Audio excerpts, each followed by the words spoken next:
नमस्कार दोस्तों, स्वागत है आप सभी का एम जी के जी एस पॉइंट में। दोस्तों, हम बिहार पुलिस परीक्षा के लिए जी के जी एस के प्रीवियस ईयर क्वेश्चन और साथ में नए पैटर्न के आधार पर एमसीक्यू क्वेश्चन को देख रहे हैं। साथ ही 2010 से 2024 तक जितने भी शिफ्टों में बिहार पुलिस के परीक्षा हुए हैं, सारे प्रश्न एक एक करके हम आपको रिवीजन करवा देंगे और साथ में दोस्तों हम आपको एमसीक्यू भी करवा रहे हैं। तो दोस्तों, हम यही बोलेंगे, अगर आप बिहार पुलिस एग्जाम का तैयारी कर रहे हैं तो इस वीडियो को पूरा जरूर देखिए। इसमें जितने भी प्रश्न हैं इन्हें आप याद जरूर कर लीजिए। इसी प्रकार के प्रश्न आपके बिहार पुलिस एग्जाम में पूछे जाएंगे। तो चलिए दोस्तों, आज के इस वीडियो को हम शुरू करते हैं। देखिए दोस्तों, आज का पहला प्रश्न है, कहता है मीराबाई किस काल की कवित्री है। साथ ही मीराबाई के बारे में पूछा गया है, तो यह भक्ति काल के कवित्री हो जाते हैं। ऑप्शन बी को आप लॉक कर लीजिए। साथ ही मीराबाई से कुछ प्रश्न आप याद रखिएगा। जो मीराबाई जो है ना, यह 16वीं शताब्दी की बोल सकते हैं एक प्रसिद्ध कृष्ण भक्त। कौन भक्त दोस्तों? कृष्ण भक्त और कवित्री थी। और दोस्तों, मीराबाई ने कृष्ण भक्ति के स्फुट पदों की रचना की है। इस बात को याद रख लीजिएगा। और साथ ही अगर हम बात करते हैं भक्ति काल के कुछ कवि के, तो याद रख सकते हैं कबीरदास। अगर आपसे पूछा जाए जो कबीरदास किस काल के कवि है, तो भक्ति काल बोलिएगा। और साथ ही तुलसीदास, अगर आपसे तुलसीदास भी पूछा जाए जो कौन काल के कवि है, तो यह भी है भक्ति काल के। सूरदास भी पूछा जाए तो भक्ति काल के। दोस्तों, आधुनिक काल के कुछ कवि याद रख लीजिएगा आप। जैसे याद रख सकते हैं आप आधुनिक काल के कुछ कवि, जयशंकर प्रसाद। दोस्तों, जयशंकर प्रसाद कौन काल के कवि हो जाते हैं? तो यह आधुनिक काल के कवि हो जाते हैं। और महादेवी वर्मा दोस्तों बहुत ही महत्वपूर्ण है। अगर आपसे पूछा जाए जो महादेवी वर्मा किस काल के कवित्री हो जाते हैं, तो आधुनिक काल के महादेवी वर्मा को यामा के लिए, किसके लिए? यामा के लिए ज्ञानपीठ पुरस्कार भी दिया गया है। और दोस्तों, आधुनिक काल के कवि सुमित्रा नंदन पंत भी याद रखिएगा। साथ ही रीति काल के कुछ कवि याद रख लीजिएगा। रीति काल के कवि जैसे चिंतामणि, केशव दास, देव बिहारी, घनानंद, ये सब रीति काल से संबंधित हो जाते हैं। साथ ही आदि काल के कुछ याद रख लीजिएगा। विद्यापति बहुत ही महत्वपूर्ण है मेरे भाई। अगर आपसे पूछ लिया जाए जो विद्यापति किस काल के कवि हो जाते हैं, तो आदि काल के कवि हो जाते हैं। अमीर खुसरो भी आदि काल के, चंद बरदाई भी दोस्तों आदि काल के बोल सकते हैं। सितार का साथी अगर जनक माना जाता है, अमीर खुसरो को बोल सकते हैं। विद्यापति को मैथिली कवि भी कहा जाता है। ये सारे बात याद रख सकते हैं। बढ़ते हैं नेक्स्ट प्रश्न की ओर। प्रश्न कहता है, भारत दुर्दशा और अंधेर नगरी दोनों नाटक हैं। ये दोनों नाटक किसके हैं? तो ये है भारतेंदु हरिश्चंद्र के। विकल्प सी यहाँ पर सही उत्तर हो जाएगा। भारतेंदु हरिश्चंद्र बोल सकते हैं। साथ ही भारतेंदु हरिश्चंद्र आधुनिक हिंदी साहित्य। कौन दोस्तों? तो याद रख सकते हैं आप आधुनिक हिंदी साहित्य और हिंदी रंगमंच। दोस्तों, हिंदी रंगमंच का जनक माना जाता है इसको। किसको? तो भारतेंदु हरिश्चंद्र को आप बोल सकते हैं। नेक्स्ट क्वेश्चन कहता है, दोहरा अभिशाप दलित आत्मकथा है। यह किसका आत्मकथा है? ऑप्शन बी में दिया गया है कौशल्या बैसंत्री की। दोस्तों, यह है ऑप्शन, आप बी को लॉक कर लीजिए। नेक्स्ट क्वेश्चन, निम्नलिखित कोयला खानों में से कौन सा उड़ीसा राज्य में स्थित है? इस चार ऑप्शन में से कौन कोयला खान साथी उड़ीसा राज्य में स्थित है? तो वह है तालचेर। ऑप्शन सी, यह उड़ीसा में स्थित है। उड़ीसा के बारे में आप बोल सकते हैं साथी। उड़ीसा याद रखिएगा आप, जो 1 अप्रैल दोस्तों 1 अप्रैल 1936 को बिहार से अलग होकर नया राज्य बना। यही साथी अगर आपसे पूछ लिया जाए जो आरबीआई का गठन कब हुआ, तो आरबीआई का गठन हुआ था 1 अप्रैल 1935 को। और आरबीआई का राष्ट्रीयकरण कब हुआ था? तो 1949 को हुआ था। दोस्तों, 14 बैंकों का राष्ट्रीयकरण कब हुआ, इसको भी याद रख लीजिए आप। 1969 में 14 बैंकों का राष्ट्रीयकरण हुआ था। अगर 6 बैंकों का राष्ट्रीयकरण पूछ लिया जाए तो 1980 में 6 बैंकों का राष्ट्रीयकरण हुआ था। अगर साथी आपसे पूछा जाए ये सिंगरौली यह कौन राज्य का कोयला क्षेत्र है, तो आप बोल सकते हैं सिंगरौली जो है यह याद रखिएगा आप मध्य प्रदेश से संबंधित है। कहाँ से साथी, तो मध्य प्रदेश से यह संबंधित है, जिसे टाइगर स्टेट के नाम से जाना जाता है। प्रश्न का था उपराष्ट्रपति के निर्वाचन मंडल में होते हैं। साथ ही इसका सही जवाब हो जाएगा दोनों सदनों के निर्वाचित एवं मनोनीत सदस्य। ऑप्शन बी को लॉक कर लीजिए। उपराष्ट्रपति का पद किस अनुच्छेद में है, किस आर्टिकल में है दोस्तों कहा गया है, जो एक उपराष्ट्रपति होगा तो आप अनुच्छेद 63 बोल सकते हैं। और उपराष्ट्रपति के पद को कौन देश के संविधान से लिया गया है, तो अमेरिका देश के संविधान से लिया गया है उपराष्ट्रपति के पद को, आप याद रखिएगा। राज्यसभा जो है साथी अनुच्छेद 80 में है, लोकसभा अनुच्छेद 81 में है और संसद है अनुच्छेद 79 में बोल सकते हैं। नेक्स्ट क्वेश्चन कर लेते हैं। क्वेश्चन कहता है ऐसा बाजार जिसमें लेन देन भविष्य में किसी खास समय पर संपन्न होगा, इसको कहा जाता है। इसको क्या कहा जाता है, सही जवाब है वायदा बाजार। ऑप्शन डी को आप लॉक कर सकते हैं। साथ ही भविष्य वाला बात आया तो भविष्य का ईंधन आप याद रख लीजिएगा। भविष्य का ईंधन किसको कहा जाता है, हाइड्रोजन को कहा जाता है। हाइड्रोजन का प्रतीक H होता है, परमाणु क्रमांक 1 होता है। हाइड्रोजन के कितने समस्थानिक होते हैं, 3 गो समस्थानिक होते हैं हाइड्रोजन के। और याद रखिएगा ब्रह्मांड में सबसे अधिक मात्रा में पाए जाने वाला अगर तत्व पूछा जाए फिर भी हाइड्रोजन बोलिएगा। आवारा तत्व के नाम से किसको जाना जाता है, तो आवारा तत्व के नाम से हाइड्रोजन को जाना जाता है। आप सभी दोस्तों लोग से रिक्वेस्ट है दोस्तों इस वीडियो को एक लाइक जरूर कर दीजिएगा। टेलीग्राम चैनल से नहीं जुड़े होंगे जरूर जुड़ जाइएगा, जिसका लिंक आपको इस वीडियो के डिस्क्रिप्शन बॉक्स में मिल जाएंगे। अगला प्रश्न कहता है निम्न में से कौन सी धातु वजन में सबसे हल्की है। साथ ही इस 4 ऑप्शन में से सबसे हल्की धातु आपसे पूछा गया है तो लिथियम हो जाएगा, जिसका प्रतीक क्या होता है, Li होता है। परमाणु क्रमांक इसका कितना होता है, 3 होता है। यही अगर आपसे पूछ लिया जाए सबसे भारी धातु के बारे में तो ऑस्मियम बोल सकते हैं, OS जिसका प्रतीक होता है, परमाणु क्रमांक इसका 76 होता है, ऑस्मियम का बोल सकते हैं। चांदी जो है साथी इसका प्रतीक होता है Ag, परमाणु क्रमांक 47। विद्युत का सबसे अच्छा चालक पूछा जाए तो चांदी को आप लॉक कर लीजिएगा। दोस्तों यहाँ पर जो पारा है इसको मरकरी कहा जाता है।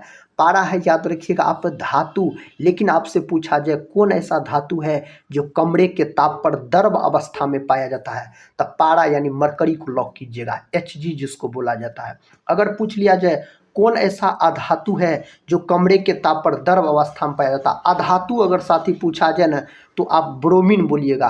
ब्रोमीन का प्रतीक क्या होता है, Br और परमाणु क्रमांक 35 होता है। साथ ही याद रखिएगा आप पूछा जाए मुलायम धातु कौन कौन है, तो लिथियम है, सोडियम है और पोटासियम है। लिथियम, सोडियम, पोटासियम ये तीनों धातु को चाकू से भी काटा जा सकता है। अधिकतर ऑप्शन में सोडियम में रहता है और सोडियम को केरोसिन तेल में भी डुबा कर रखा जाता है। ये सारी बात याद रख सकते हैं। शीशा याद रखिएगा, इसी को लेड बोला जाता है, जिसका प्रतीक क्या होता है, तो Pb इसका प्रतीक हो जाता है। प्रश्न का था संयुक्त राष्ट्र संघ का प्रारूप किस सम्मेलन में तैयार किया गया। कौन सम्मेलन में तैयार किया गया, सैन फ्रांसिस्को सम्मेलन याद रखिएगा। सैन फ्रांसिस्को साथी अमेरिका आप बोल सकते हैं। अगर संयुक्त राष्ट्र संघ का स्थापना पूछा जाए, जो इसका स्थापना कब हुआ, तो स्थापना याद रख सकते हैं आप 24 अक्टूबर। कब मेरे भाई, तो 24 अक्टूबर 1945 याद रखिएगा इसका स्थापना हुआ था। बढ़ते हैं नेक्स्ट प्रश्न की ओर। प्रश्न कहता है मनुष्य के कंकाल तंत्र में कितने अस्थियां होती है। मनुष्य में दोस्तों हड्डियों की संख्या पूछा गया, वयस्कों में इसका सही जवाब 206 बोलिएगा।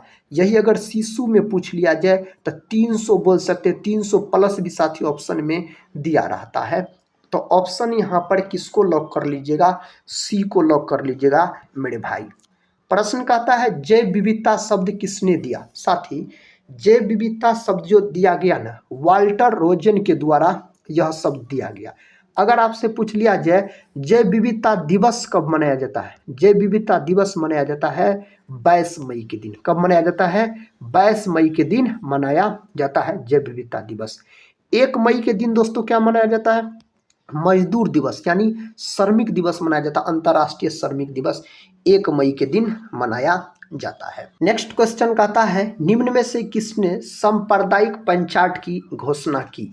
इसका सही उत्तर हो जाएगा साथी ऑप्शन सी लॉक कर सकते हैं, रेमजे मैकडॉनल्ड बोल सकते हैं। ऑप्शन सी को आप लॉक कर लीजिए। इसका उत्तर दीजिए पता है तो शेखर एक संजीवनी, कहता है शेखर एक जीवनी अज्ञे की कृति है। दोस्तों यह क्या है? उपन्यास है, जीवनी है, कहानी है, क्या नाटक है? तो यह है उपन्यास है। कहता है शेखर एक जीवनी है अज्ञे की कृति, यह क्या है? तो उपन्यास है बोल सकते हैं आप। कहता है निम्नलिखित में से जापान का महत्वपूर्ण सूती वस्त्र का उत्पादन केंद्र कौन है? जापान का पूछा जा रहा है ना, ओसाका बोल सकते हैं।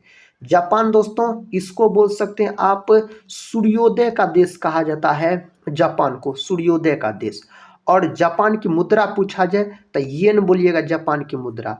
जापान की राजधानी अगर आपसे पूछा जाए तो टोक्यो बोल सकते हैं, जापान की राजधानी हो जाता है। जापान का ही शहर है हिरोशिमा, जिस पर साथी 6 अगस्त 1945 को अमेरिका के द्वारा परमाणु बम फेंका गया था। इस परमाणु बम का नाम था लिटिल बॉय। इसी के 3 दिन बाद यानी 9 अगस्त 1945 को फिर से अमेरिका के द्वारा जापान के नागासाकी पर परमाणु बम फेंका गया था, उसका नाम था फैटमैन, याद रखिएगा।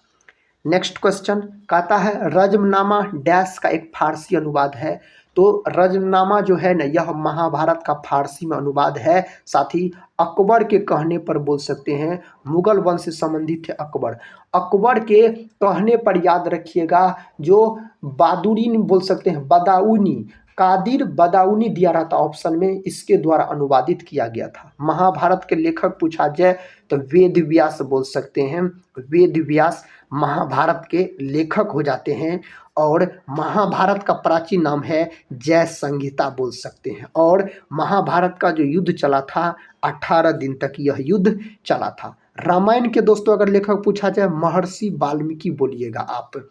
वेद की संख्या कितना है? 4 गो है। सबसे प्राचीन वेद अगर पूछा जाए तो ऋग्वेद याद रखिएगा। सबसे बाद का वेद अर्थर्वेद। भारतीय संगीत का जनक किसको कहा जाता है? सामवेद को कहा जाता है। कौन वेद गद और पद दोनों में लिखा गया है? तो साथ ही यजुर्वेद लिखा गया। उपनिषद की संख्या पूछा जाए तो 108 बोल सकते हैं उपनिषद की संख्या। प्रश्न कहता है हास्य गैस क्या है? साथ ही हास्य यानी बोल सकते हैं आप हंसाने वाली गैस पूछा जाता है। इसी को लाफिंग गैस भी कहा जाता है। इसका सही उत्तर नाइट्रस ऑक्साइड बोल सकते हैं, N2O। क्या साथी? N2O, इसको नाइट्रस ऑक्साइड बोला जाता है, हास्य गैस बोला जाता है, यानी हंसाने वाली गैस इसको बोला जाता है। प्रश्न का था सबसे लंबा जीवित वृक्ष है, इसका सही उत्तर हो जाएगा सिकुआ। ऑप्शन बी को आप लॉक कर लीजिए यहाँ पर। डॉल्फिन वर्गीकृत किए जाते हैं। डॉल्फिन को दोस्तों किसके अंतर्गत रखा जाता है? अस्थनी के अंतर्गत रखा जाता है। और गंगे डॉल्फिन जो है इसको राष्ट्रीय जलीय जीव के रूप में 2009 में घोषित किया गया। और गंगा को राष्ट्रीय नदी के रूप में 2008 में घोषित किया गया था बोल सकते हैं। उभयचर का बात करते हैं तो जो जीव जंतु साथी जल में भी रह सकता है और स्थल पर भी, उसको उभयचर कहा जाता है। अगर पादप जगत का उभयचर पूछा जाए तो ब्रायोफाइटा बोलिएगा। अगर जंतु जगत का उभयचर पूछा जाए तो मेढक बोलिएगा दोस्तों, जंतु जगत का उभयचर। नेक्स्ट क्वेश्चन कहता है निम्न में से कौन सा नियम बल की प्रकृति बताता है? इनमें से कौन नियम बल की प्रकृति बताता है? तो यहाँ पर सही उत्तर होना चाहिए न्यूटन की गति का द्वितीय नियम। ऑप्शन बी सही उत्तर हो जाएगा। बल जो है, बल एक प्रकार का सदिश राशि है, याद रखिएगा। और बल का जो एसआई मात्रक होता है, बल का एसआई मात्रक न्यूटन होता है। और दोस्तों बल का सीजियस मात्रक क्या होता है? तो डाइन होता है बल का सीजियस मात्रक। 2 तत्वों की परमाणु संख्या समान है किंतु इनके गुण भिन्न भिन्न है, यह क्या कहलाते हैं? सही उत्तर हो जाएगा ऑप्शन सी, आइसोटोप कहलाते हैं। ऑप्शन सी को आप लॉक कर लीजिए। नेक्स्ट क्वेश्चन कहता है राष्ट्र संघ कब अस्तित्व में आया? इसका सही जवाब है ऑप्शन सी 10 जनवरी 1920 को। आप लॉक कर दीजिए यहाँ पर। बढ़ते हैं अगले प्रश्न की ओर। किसी पदार्थ का वह केंद्र जहां उसका संपूर्ण भार प्रभावी होता है कहलाता है? दोस्तों यह क्या कहलाता है? गुरुत्व केंद्र कहलाता है। ऑप्शन डी को आप लॉक कर सकते हैं। प्रतिध्वनि सुनने का कारण है मेरे भाई, प्रतिध्वनि सुनने का कारण ध्वनि तरंग का परावर्तन इसका कारण हो जाता है, प्रतिध्वनि सुनने का। सबसे लंबा जीवित वृक्ष पूछा जा रहा है, तो जीवित अगर पूछा जाए सिक्वा, ऑप्शन बी को आप लॉक कर लीजिए। इसका उत्तर दीजिए। तो आधुनिक आवर्त सारणी किसके नियम पर आधारित है? दोस्तों आधुनिक आवर्त सारणी यह आपको केमिस्ट्री के प्रश्न है, याद रखिएगा। किस पर आधारित है? तो मोस्ले बोल सकते या मोजले भी दिया रहता है ऑप्शन में, इसी पर आधारित है। रदरफोर्ड का बात करते हैं तो रदरफोर्ड ने परमाणु के नाभिक का खोज किया। रदरफोर्ड ने दोस्तों परमाणु के नाभिक की त्रिज्या अगर आपसे पूछ लिया जाए जी कितना होता है, तो परमाणु की नाभिक की त्रिज्या होता है 10⁻⁻15 मीटर। इसी को एक फर्मी भी कहा जाता है। अगर डायरेक्ट परमाणु की त्रिज्या पूछा जाए आपसे तो 10⁻10 मीटर बोलिएगा। इसको एक एंगस्ट्रम कहा जाता है। एंगस्ट्रम जो होता है तरंग दैर्घ्य का मात्रक होता है। और रदरफोर्ड के द्वारा बोल सकते हैं प्रोटॉन का नामकरण किया गया। प्रोटॉन का खोज किया दोस्तों गोल्डस्टीन ने, लेकिन नामकरण किया गया रदरफोर्ड के द्वारा। प्रश्न है, कहता है हाइड्रोजन के रेडियोधर्मी समस्थानिक को कहते हैं, इसको क्या कहा जाता है? ट्रिटियम बोला जाता है। रेडियोधर्मी पूछा जा रहा है। इसके 3 समस्थानिक है, याद रखिए, ड्यूटेरियम, प्रोटियम और ट्रिटियम। तो हाइड्रोजन के 3 गो समस्थानिक है, इसको भविष्य का ईंधन कहा जाता है। अगला प्रश्न कहता है निम्नलिखित में से कौन धातु पीतल, कांस्य तथा जर्मन सिल्वर इन सभी में उपस्थित घटक के रूप में विद्यमान है? उसका नाम क्या है? तो तांबा बोल सकते हैं, जिसको मेरे भाई कॉपर कहा जाता है। क्या कहा जाता है? और कॉपर। साथ ही बहुत बार आपके बिहार पुलिस एग्जाम में पूछा गया जो पीतल होता है यह किसका मिश्रण होता है? तो पीतल को याद रखिएगा आप पिताजी करके याद रखिएगा, तब याद हो जाएगा। पी से याद रखिएगा पीतल, ता से याद रखिएगा तांबा यानी कॉपर, जी से याद रखिएगा जिंक, जिंक याद रखिएगा यानी जस्ता। तो पीतल जो होता है बोल सकते हैं आप कॉपर और जिंक का मिश्रण होता है, बोल सकते हैं पीतल। पीतल एक मिश्र धातु है। जस्ता दोस्तों जिसका प्रतीक Zn होता है, परमाणु क्रमांक 30 होता है, इसी को जिंक कहा जाता है। टीन का प्रतीक दोस्तों Sn होता है, याद रखिएगा। अगले प्रश्न की ओर बढ़ते हैं। प्रश्न का था खाद्य पदार्थ को हम किस इकाई में माप सकते हैं? तो खाद्य पदार्थ को जो मापा जाता है ना, तो कैलोरी में इसको मापा जाता है।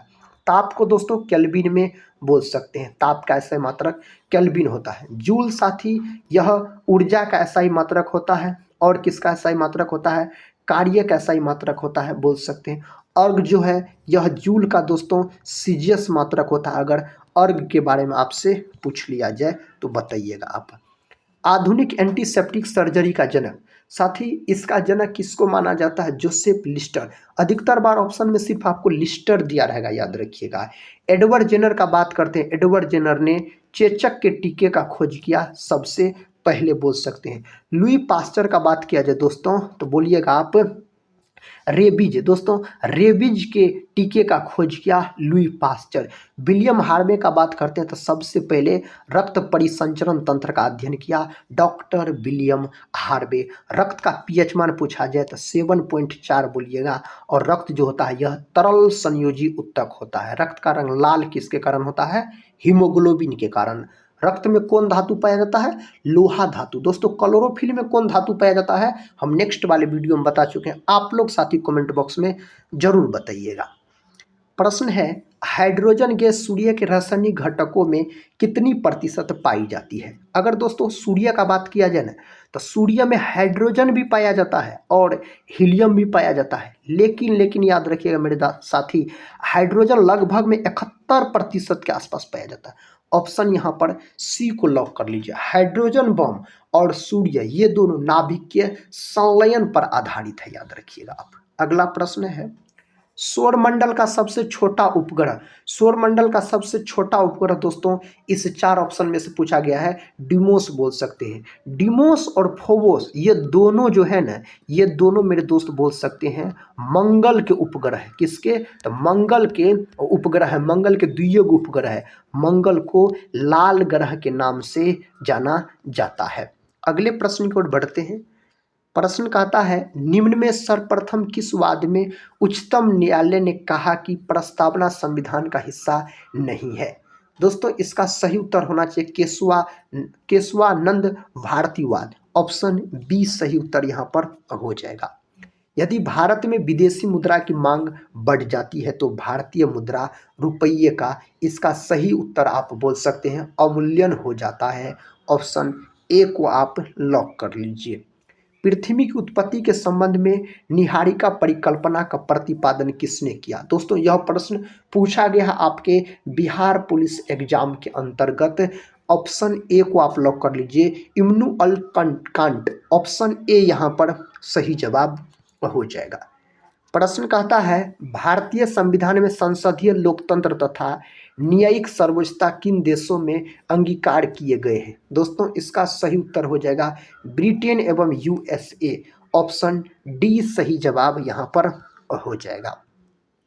निम्नलिखित में से कौन कार्यांतरित चट्टानों का एक उदाहरण नहीं है? इनमें से कौन नहीं है पूछा गया है, तो चूना पत्थर बोल सकते हैं। संगमरमर, इसी को खड़िया भी कहा जाता है दोस्तों। इसका सूत्र CaCO3 बोल सकते हैं, इसका सूत्र होता है CaCO3 होता है। अगला प्रश्न कर लेते हैं। प्रश्न कहता है आकार के संदर्भ में शनि का सौरमंडल में डैश स्थान है? आप दोस्तों क्या बोल सकते हैं? आकार के संदर्भ में पूछा गया है तो दूसरा बोलिएगा। सौरमंडल का सबसे बड़ा ग्रह है बृहस्पति और दूसरा सबसे बड़ा ग्रह है आपको शनि बोल सकते हैं।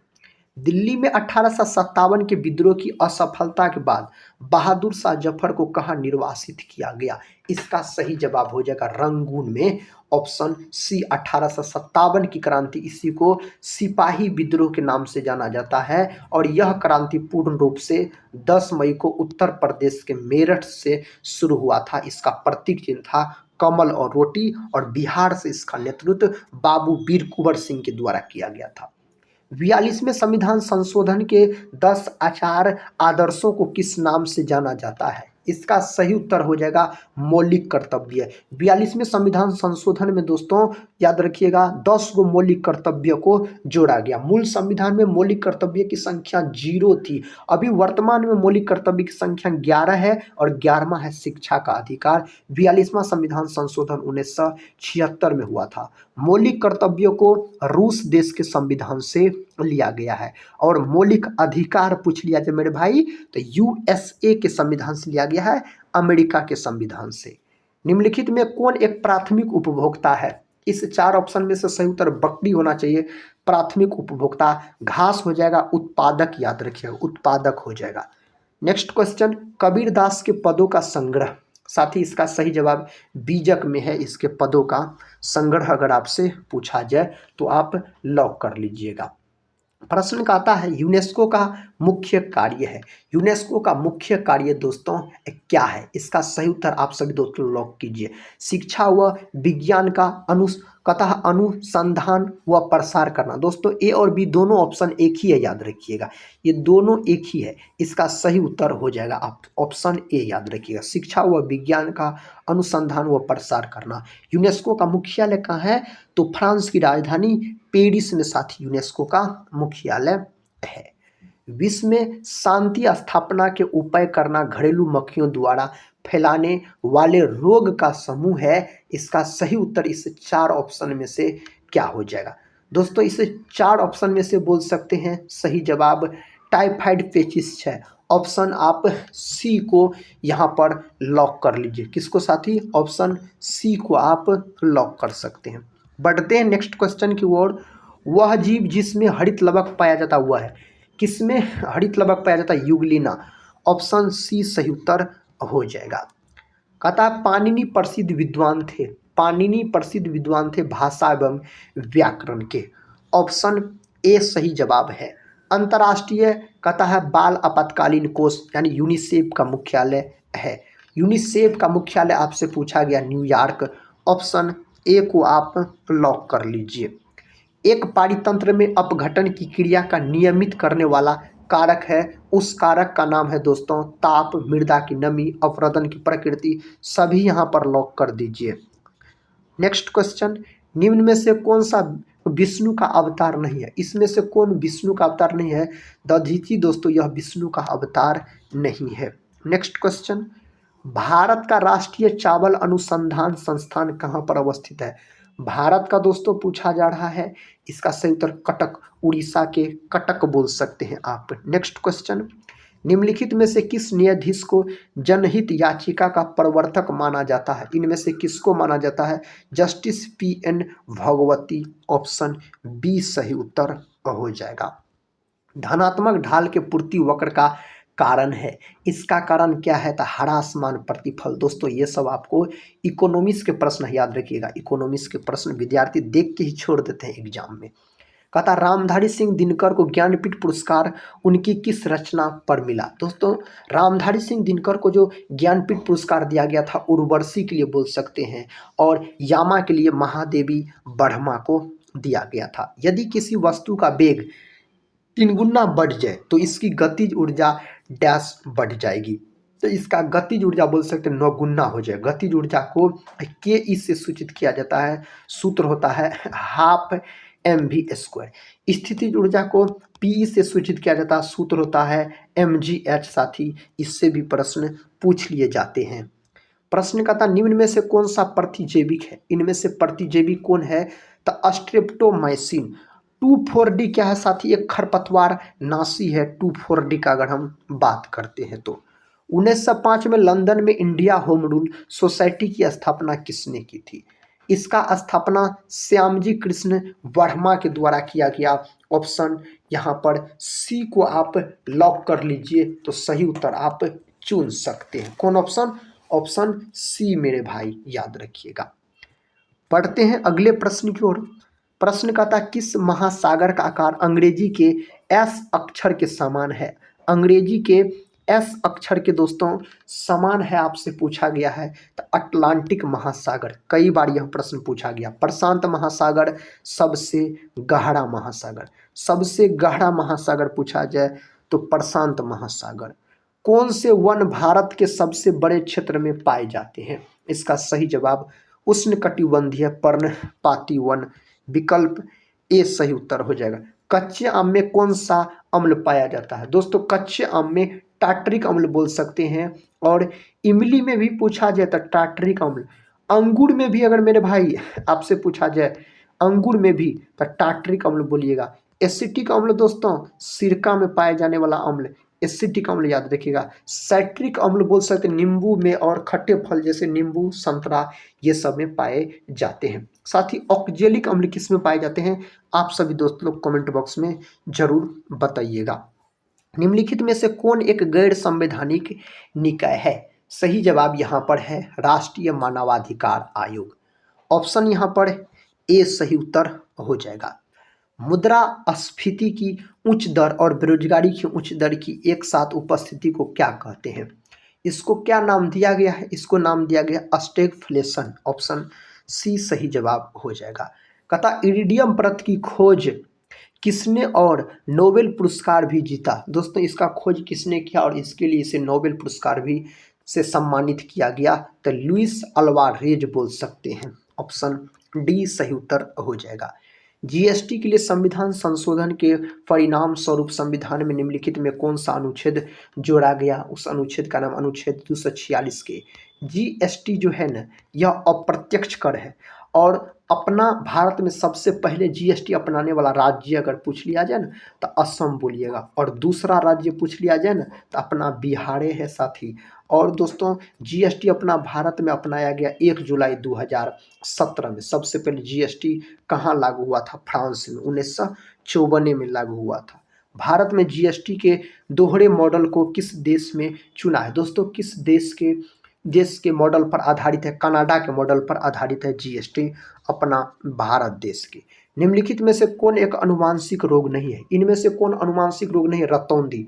रतौंधी दोस्तों आंख से संबंधित रोग है। यह विटामिन ए की कमी के कारण होने वाला रोग है। विटामिन ए का रासायनिक नाम रेटिनॉल होता है। प्रमुख स्रोत बोल सकते हैं विटामिन ए का गाजर हो जाता है, याद रखिएगा। वनरता ऐसा रोग है, अनुवांशिक रोग है। हीमोफीलिया भी अनुवांशिक, थैलेसीमिया भी अनुवांशिक। वनरता नामक रोग में रोगी को लाल और हरा रंग नहीं पहचान पाता है, रोगी लाल और हरा रंग नहीं पहचान पाता है। एड्स का कारण है, एड्स दोस्तों यह विषाणु के कारण होने वाला रोग है। पहला ऑप्शन सही है, HIV विषाणु कारण होने वाला रोग है। साथ ही याद रखिएगा एड्स का full form acquired immuno deficiency syndrome.